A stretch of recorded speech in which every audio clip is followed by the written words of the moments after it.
नमस्कार, good morning, सुप्रभात। आज का दिन शुक्रवार।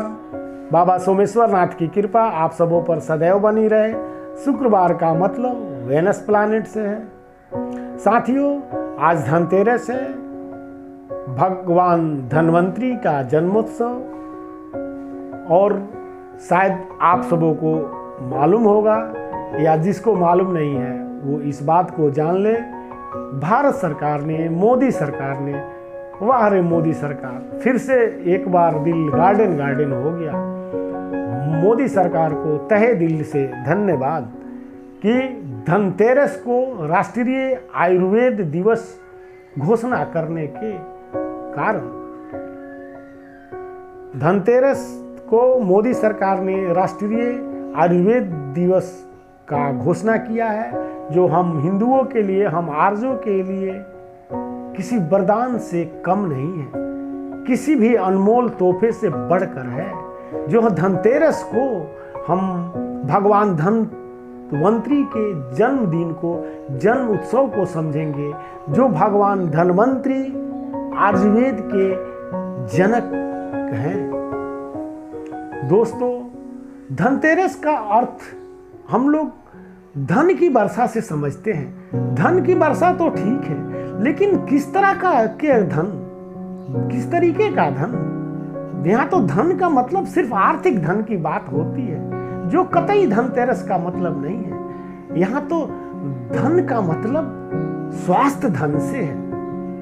आप स्वास्थ्य धन, आपके पास कितना है, आप स्वास्थ्य रूप से कितने धनी हैं, आप शारीरिक रूप से कितने स्वस्थ हैं, इसकी बात होती है। धनतेरस का अर्थ ही यही है। कहा जाता है जब समुद्र का मंथन हो रहा था तो उस समय भगवान विष्णु के ही अवतार भगवान धन्वंतरी रूप में अवतरित हुए, उत्पन्न हुए।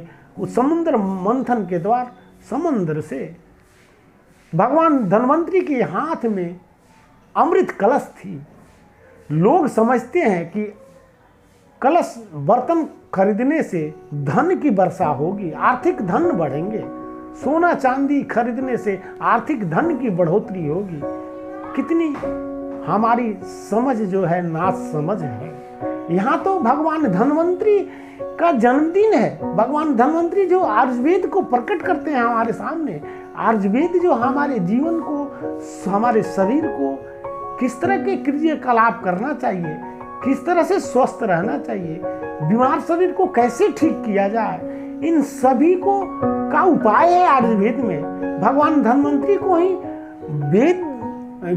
वैद्य कहा जाता था। भगवान धन्वंतरी ही वैदिक, सारे उनमें गुण थे जो हमारे वैदिक पुराणों में समाहित हैं। तो भगवान धन्वंतरी एक कुशल वैद्य भी थे और उन्होंने आयुर्वेद को हमारे समक्ष प्रकट किया, जो हमारे स्वास्थ्य के लिए अमृत के समान है। तो इसमें जो धन की वर्षा हो रही है, मतलब हमारे स्वस्थ धन की वर्षा हो रही है। सोने चांदी के बर्तन में खाने से कहा जाता है, ऐसी पुराणों में चर्चाएं हैं, आयुर्वेद में चर्चा है कि स्वस्थ धन की प्राप्ति होती है सोने चांदी के बर्तन में खाने से। तो सोने चांदी के बर्तन खाने के तो है नहीं, लेकिन खरीद के जितने जेवर खरीद लें, जो खरीद लें, तब हमारे धन की वर्षा, आर्थिक धन की वर्षा होती है, ऐसा हम लोग सोचते हैं, जबकि ऐसा कतई नहीं है। यहाँ तो स्वास्थ्य धन से है। अब आइए भगवान श्री कृष्ण की एक शिक्षा कथा सुनाता हूँ, जो भगवान श्री कृष्ण नरकासुर को मारना चाहते थे। कहा जाता है कि भगवान विष्णु का जब सुअर अवतार लिए थे भगवान विष्णु, उस समय एक जंगली सुअर के रूप में थे। उस समय नरकासुर नामक एक जन्म हुआ, एक बच्चे का जन्म हुआ। सुअर के कोख से जन्म हुआ एक बच्चे का, ठीक है, जो बाद में नरकासुर कहलाया, बहुत बड़ा राक्षस बना। भगवान श्री कृष्ण नरकासुर को मारना चाहते थे, लेकिन नरकासुर तो पहले पैदा हुआ, फिर बड़ा हुआ, दोस्ती हो गई। एक मूरा नाम का राक्षस था और मूरा को जादुई शक्तियां प्राप्त थी। वो युद्ध में जादुई शक्तियों को इस्तेमाल करता था और किसी से पराजित नहीं होता था। भगवान श्री कृष्ण इस बात को जानते थे कि मूरा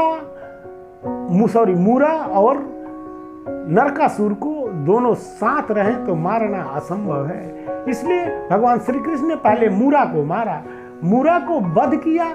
इसीलिए भगवान श्री कृष्ण को मुरारी भी कहते हैं। और मूरा का वध होने के बाद नरकासुर अकेला पड़ गया, उसे अपने मौत का आभास होने लगा।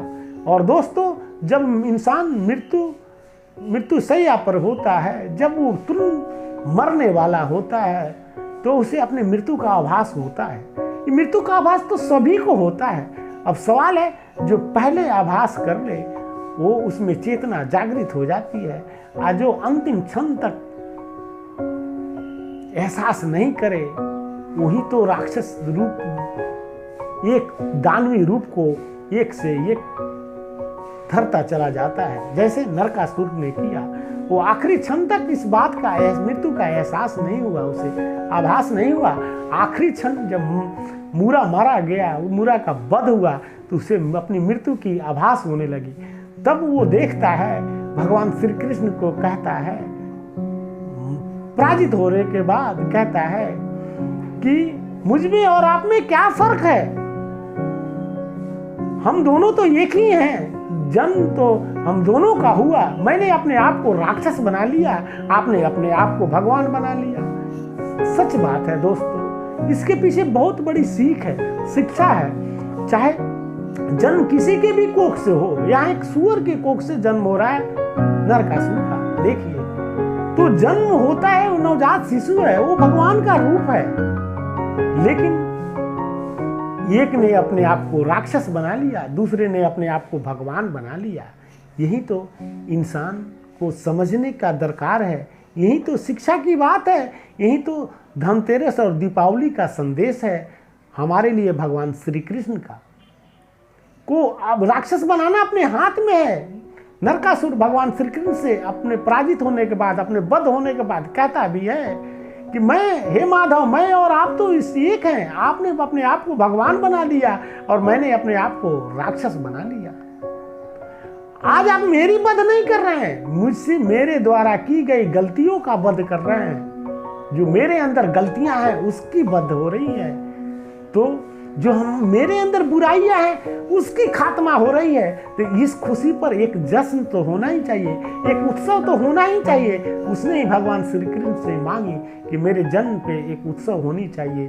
तब से ये दीपावली मनाया जाता है, खुशी का उत्सव मनाया जाता है। और भगवान राम का रामायण काल में आप सबको मालूम ही है कि जब अयोध्या आगमन होता है, अमावस्या की रात होती है, तो सारे अयोध्या वासी दीप जलाकर जगमग कर देते हैं, उजाला कर देते हैं, अंधकार को भगा देते हैं।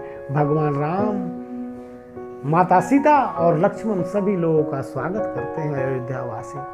इस अवसर पे दीपावली मनाई जाती है। लेकिन महाभारत काल में भगवान श्री कृष्ण ने नरकासुर का वध किया है। नरकासुर से मतलब यहाँ किसी व्यक्ति के अंदर जो बुराइयां हैं, जो कमियां हैं, जो गलतियां हैं, उसे मारने का है।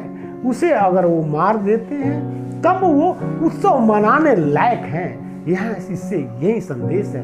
तो दोस्तों, धनतेरस का मतलब स्वास्थ्य धन से है, न कि आर्थिक धन से। आप स्वास्थ्य रूप से धनी होंगे, आपके स्वास्थ्य धन बेहतर होगा, तो आर्थिक धन तो ऐसे ही आ जाएगी।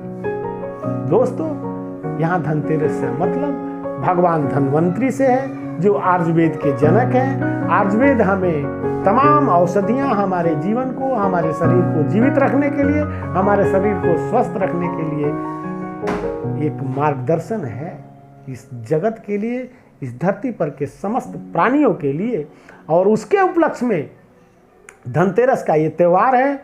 और उस पर से 4 चांद तो तब लग गया जब मोदी सरकार ने धनतेरस के दिन को राष्ट्रीय आयुर्वेद दिवस का घोषणा किया। तो दोस्तों, मैं मनोज उपाध्याय के तरफ से आप तमाम सभी मित्रों को धनतेरस की बहुत बहुत बधाइयाँ, तथा ढेर सारी शुभकामनाएं। धन्यवाद।